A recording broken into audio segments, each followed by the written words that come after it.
बिस्मिल्लाहिर्रहमानिर्रहीम। तमाम तारीफ़ें उस अल्लाह रब्बुल इज़्ज़त के लिए लायक और ज़ेबा हैं जो तमाम जहानों का बनाने वाला और उसे पालने वाला है। करोड़ों दुरूद और सलाम हों आखिरी नबी मोहम्मद मुस्तफ़ा सल्लल्लाहु अलैहि वसल्लम पर। अस्सलाम वालेकुम वरहमतुल्लाहि वबरकातुहू। नाज़रीन और सामीन, आज की हमारी गुफ्तगू का उन्वान सूरह अलम नशरह की बरक़ात और फजीलत है। ये सूरत कुरान पाक के 30वें पारे में है।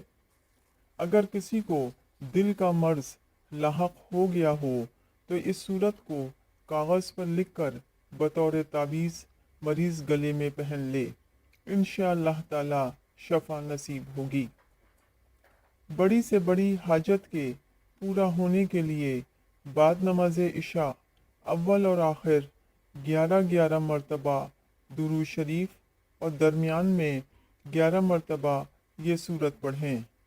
अमल की मुद्दत 11 दिन है। इंशाअल्लाह ताला 11 दिन के अंदर अंदर हाजत पूरी हो जाएगी। बाद नमाज फ़जर अव्वल और आखिर 3-3 मरतबा दुरूद शरीफ और दरमियान में 1 मरतबा इस सूरत के पढ़ने वाले को अल्लाह ताला दुश्मन के शर से और हर किस्म की बदनामी और रुसवाई से बचाता है और उसको इज़्ज़त अता करता है। शादी के लिए एक बहुत ही मुजर्रब अमल है।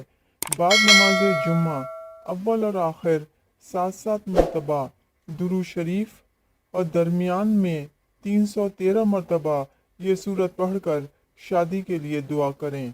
इंशाअल्लाह ताला बहुत जल्द बेहतरीन जगह रिश्ता हो जाएगा। आमीन।